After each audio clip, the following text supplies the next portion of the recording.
नमस्कार दोस्तों, SP motivation में आपका स्वागत है। आइए मिलकर सपनों को हकीकत में बदलें। दोस्तों, पिछले 2 कक्षाओं में हमने देखा जैन धर्म का इतिहास, जो कि ये थ्योरी क्लास है दोस्तों। और इस थ्योरी को आप नोट करके भी रख सकते हैं। प्रत्येक एग्जाम में इससे सवाल पूछे जाएंगे। और जैसा कि यहाँ पे दिया गया है यूजफुल, ये जो यूजफुल है वो बीपीएससी एग्जामों के लिए है, रेलवे के एग्जाम के लिए है, बैंकिंग के लिए है, बिहार एसएससी का एग्जाम और भी जितने भी कॉम्पिटिटिव लेवल का एग्जाम है उन सभी में ये कारगर सिद्ध होगा। तो आप लोग से रिक्वेस्ट भी है कि आप लोग नोट्स बनाते चलें। आगे देखिए, ये जो होगा थ्योरी क्लास 3 होगा। इससे पहले जैन धर्म का 2 क्लास चैनल पे ऑलरेडी अपलोड कर दिया गया है। आप चैनल पे जाइए और history by Shrikant sir search मारिए या फिर खोज लीजिए, वहाँ पे सारा ये मिल जाएगा। तो चलिए बढ़ते हैं आगे। देखिए, थ्योरी क्लास यहाँ पे 3 होगा। इससे पहले हम लोग थोड़ा रिवीजन कर लेते हैं। क्या तो बताना है, जैन धर्म के संस्थापक कौन है? ऋषभदेव। कौन है? ऋषभदेव। और वास्तविक संस्थापक महावीर स्वामी। महावीर स्वामी कैवे तीर्थंकर हैं? 24वें। क्या इनके पिता का नाम क्या था? सिद्धार्थ। माता का नाम त्रिशला। इनके पुत्री का नाम क्या था? प्रियदर्शनी। प्रियदर्शनी। और इनके दामाद का नाम जमाली। ठीक है। आगे देखिए, आगे कह रहा है प्रसिद्ध जैनी जल मंदिर।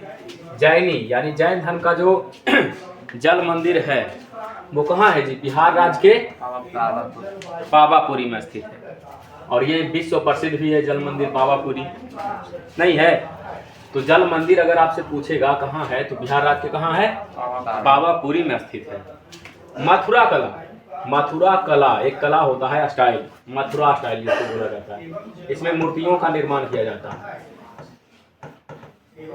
मथुरा स्टाइल जो है जैन धर्म का, बौद्ध धर्म का और हिंदू धर्म का प्रमुख कला है, जिसमें ये मूर्तियां बनाई जाती है। जिसे जैन धर्म में देखिएगा कि जैन वाला जो मूर्ति बना है, बौद्ध धर्म में बौद्ध वाला जो मूर्ति बनता है, या हिंदू धर्म में हिंदू वाला जो मूर्ति बनता है, देवी देवताओं का जो मूर्ति बनता है वो मथुरा कला में बनता है। ठीक है। आगे देखिए, जैन धर्म सर्वाधिक व्यापारी वर्ग के बीच फैला था। यानी जो व्यापारी वर्ग है, जो व्यापार करता है, मध्यम वर्ग जिसको बोला जाता है, उसी के बीच में ये ज्यादा फैला था। व्यापारी वर्ग के बीच में जैन धर्म काफी लोकप्रिय रहा है। ठीक है ना। आगे चलिए, कह रहा है महावीर के अनुयायियों को निग्रंथ के रूप में जाना जाता है। महावीर के जो भी अनुयायी होते हैं यानी शिष्य होते हैं उसे कहा जाता है निग्रंथ। निग्रंथ का अर्थ होता है सभी सांसारिक दुखों से मुक्त होकर इस धर्म में ज्वाइन कर जाना। यानी कि आप मोह माया त्याग दीजिए, रिश्ते नाते तोड़ दीजिए और जैन धर्म में अगर आप प्रवेश किए हैं, अनुयायी बने हैं, शिष्य बने हैं, तो आपको निग्रंथ कहा जाएगा। यानी मोह माया से दूर, मोह माया से दूर होना। अगर आप मोह माया से दूर हो गए तो आपको निग्रंथ कहा जाएगा। तो जैन धर्म में जो भी शिष्य बनते हैं वो निग्रंथ के रूप में जाने जाते हैं। ठीक है। आगे चलिए, आगे है महावीर के मुख्य शिष्य को गंधर्व कहा जाता है या गंधर कहा जाता है। यानी महावीर के जो भी शिष्य होते हैं, है नहीं, मुख्य शिष्य। कौन सा शिष्य? मुख्य यानी प्रमुख शिष्य जो भी होते हैं उसे गंधर या गंधर्व कहा जाता है। गंधर या गंधर्व किसको कहा जाता है? जो इनके मुख्य शिष्य होते हैं। लेकिन इसका अर्थ क्या होता है? गंधर्व का अर्थ क्या होता है? प्राचीन काल में गंधर्व का अर्थ देवताओं से था। किससे था? देवताओं से था। ठीक है। तो एक तरह से देवताओं के रूप में भी इन्हें जाना जाता है, गंधर्व कहा जाता है। जो मुख्य शिष्य होता है देवता के रूप को ही मान सकते हैं। ठीक है। आगे देखिए, जियो और जीने दो। क्या है? जियो और जीने दो, महावीर स्वामी का कथन है। यानी अगर प्रश्न में पूछता है कि जियो और जीने दो का ये माने किसका कथन है, तब आप क्या कहिएगा? महावीर स्वामी का कथन है, जियो और जीने दो। ठीक है ना? आगे देखिए, आगे है जैन धर्म को अंतिम राजकीय संरक्षण गुजरात के चालुक्य वंश के राजाओं ने दिया था। अब यहाँ पे कह रहा है कि जो जैन धर्म है उसको अंतिम राजकीय संरक्षण माने लास्ट बार राजकीय संरक्षण प्राप्त होना यानी सुरक्षा प्राप्त होना कौन से? गुजरात के चालुक्य वंश के द्वारा दिया गया। गुजरात के कौन सा वंश है? चालुक्य वंश। और यही चालुक्य वंश इसको अंतिम संरक्षण प्राप्त मतलब अंतिम संरक्षण दिया था, अंतिम सुरक्षा दिया था। या इसके समय में, चालुक्य वंश के समय में जैन धर्म का विस्तार धीरे धीरे बढ़ना शुरू हो गया था। ठीक है, आगे महावीर एक गांव में एक दिन से अधिक तथा एक शहर में 5 दिन से अधिक नहीं रहते थे।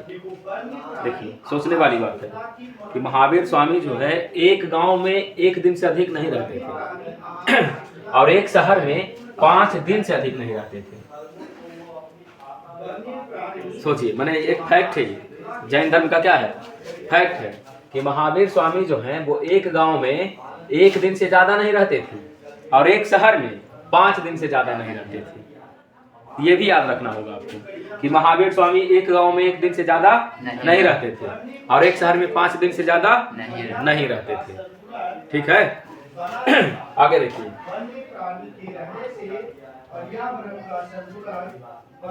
आगे है जैन धर्म के प्रमुख ग्रंथ। अब इनके कुछ ग्रंथ हैं जो कि सर्व प्रमुख है।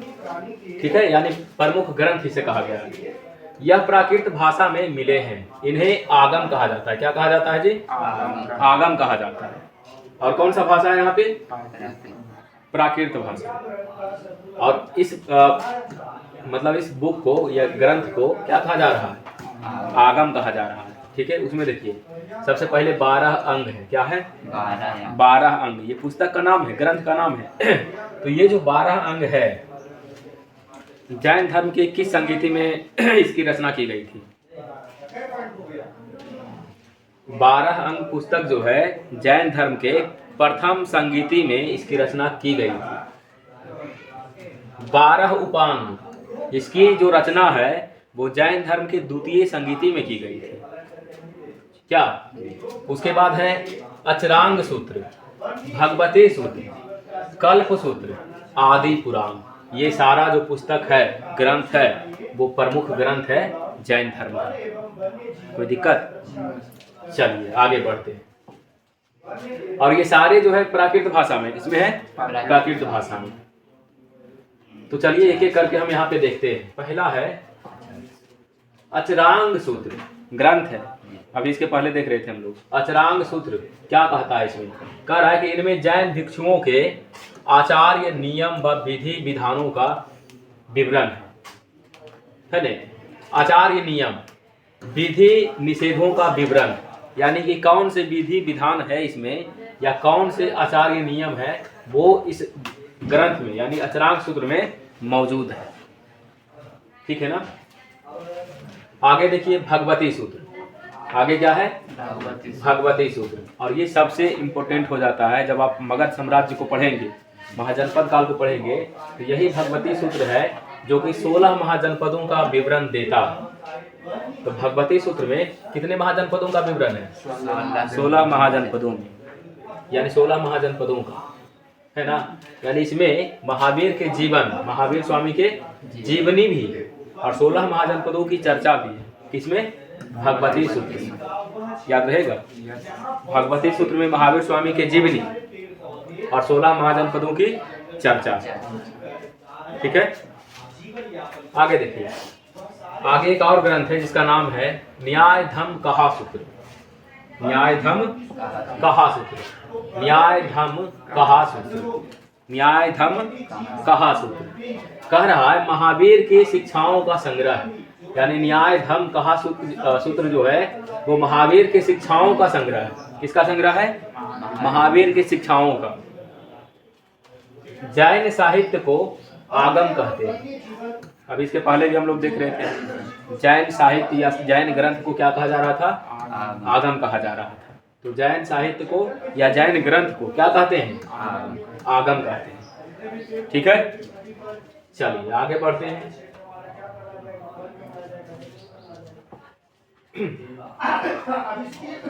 आगे है जैन तीर्थंकरों की जीवनी भद्रबाहु द्वारा रचित कल्प सूत्र में है, जो संस्कृत भाषा में। जैन तीर्थंकरों यानी जैन गुरुओं की जो जीवनी है वो भद्रबाहु के द्वारा लिखा गया है। किसके द्वारा लिखा गया है? भद्रबाहु के द्वारा। और वो किसमें है? कल्प सूत्र में है। किसमें है जी? कल्प सूत्र में। यानी जैन गुरुओं की जीवनी जो लिखा है वो भद्रबाहु है, कल्प सूत्र में लिखा है। रचित है किसके द्वारा? भद्रबाहु के द्वारा। और ये किस भाषा में है? संस्कृत भाषा में है। ठीक है, अब देखिए प्रमुख जैन मंदिर यहाँ पे हम लोग देखेंगे। आगे क्या देखेंगे? प्रमुख जैन मंदिर। देखिए मौर्य काल में, यानी जब मौर्यन पीरियड चल रहा था महाजनपद काल में, तब मथुरा जो शहर है, मथुरा जानते हैं जी? यूपी में पड़ता है। मथुरा, वृंदावन, काशी, ये सब है ना, गोकुल, बरसाने, वो जैन धर्म का क्या है? प्रमुख केंद्र था। क्या था जी? प्रमुख केंद्र था। मौर्यन पीरियड में हम देखेंगे कि मथुरा जो शहर है वो जैन धर्म का क्या है? प्रमुख केंद्र के रूप में था। किस केंद्र के रूप में? प्रमुख केंद्र के रूप में था मौर्यन पीरियड में। चलिए आगे देखिए। आगे है कर्नाटक में चामुंड शासकों ने, कौन शासक? चामुंड शासकों ने गोमतेश्वर का, किसका जी?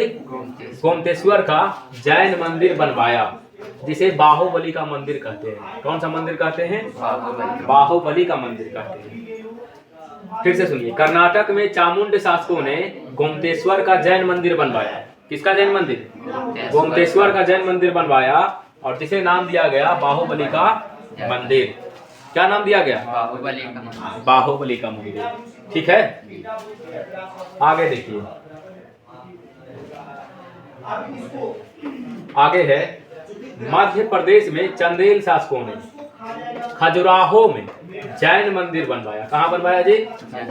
खजुराहो में। कौन शासक? चंदेल शासक। कहाँ? मध्य प्रदेश में। जिसने बाहुबली की मूर्ति यानी गोमतेश्वर की मूर्ति है, जिसमें क्या है? बाहुबली की मूर्ति है, या उसी को गोमतेश्वर की मूर्ति भी कहा जाता है। ठीक है ना, यानी मध्य प्रदेश में चंदेल शासक खजुराहो में जैन मंदिर बनवाता है, जिसमें बाहुबली की मूर्ति स्थापित करता है, जिसे गोमतेश्वर की मूर्ति भी कहते हैं। ठीक है, चलिए यही सब फैक्ट आपको याद रखना है। बहुत सारे कॉम्पिटिटिव लेवल का जो एग्जाम है उसमें पूछा जाता है। ठीक है, चलिए आगे बढ़ते हैं। नोट पॉइंट में देखिए, नोट पॉइंट में है खजुराहो हिंदू और जैन दोनों का पवित्र स्थल है। यानी खजुराहो जो शहर है वो हिंदुओं का और जैन लोगों का प्रमुख यानी पवित्र स्थल है। क्या है? पवित्र स्थल। जबकि अजंता बौद्ध, जैन और हिंदू तीनों का पवित्र स्थल है। खजुराहो किसका? जैन का और हिंदू का पवित्र स्थल है, लेकिन अजंता जो है वो बौद्ध का, जैन का और हिंदू का पवित्र स्थल है। याद रहेगा, खजुराहो किसके लिए है? हिंदू और जैन के लिए पवित्र, और अजंता बौद्ध, जैन और हिंदू तीनों के लिए पवित्र है। ठीक है, आगे देखिए। राजस्थान में माउंट आबू पहाड़ी पर दिलवाड़ा का प्रसिद्ध जैन मंदिर है। दिलवाड़ा का प्रसिद्ध जैन मंदिर है। कौन सा मंदिर है जी? दिलवाड़ा का प्रसिद्ध जैन मंदिर है। विमल शाह के सामंत, जिसको अधिकारी भी यहाँ पे कहा गया है, जो विमल शाह था उसका अधिकारी वस्तुपाल तथा तेजपाल के द्वारा बनाया गया था। समझ में आया? दिलवाड़ा का जो जैन मंदिर है वो किसके द्वारा बनवाया गया था? विमल शाह के सामंत, विमल शाह के जो अधिकारी था कौन? वस्तुपाल और तेजपाल, इन दोनों के द्वारा ये मंदिर बनवाया गया था। किसका? दिलवाड़ा का जैन मंदिर, जो कहाँ स्थित है? माउंट आबू की पहाड़ी पर, राजस्थान में। सही है, राजस्थान में माउंट आबू पहाड़ी पर दिलवाड़ा का जैन मंदिर है। विमल शाह के जो सामंत था, अधिकारी था, वस्तुपाल और तेजपाल, इसके द्वारा बनाया गया है। ठीक है, कोई दिक्कत? चलिए आगे बढ़ते हैं। अब यहाँ पे हम लोग देखेंगे प्रमुख जैन तीर्थंकर एवं उनके प्रतीक चिन्ह। कौन कौन वो प्रमुख जैन तीर्थंकर हुए, यानी जैन गुरु हुए, और उनके क्या चिन्ह रहे हैं, उनके क्या प्रतीक रहे हैं, वो हम आगे देखेंगे। चलिए देख लेते हैं। देखिए, दिख रहा है जी?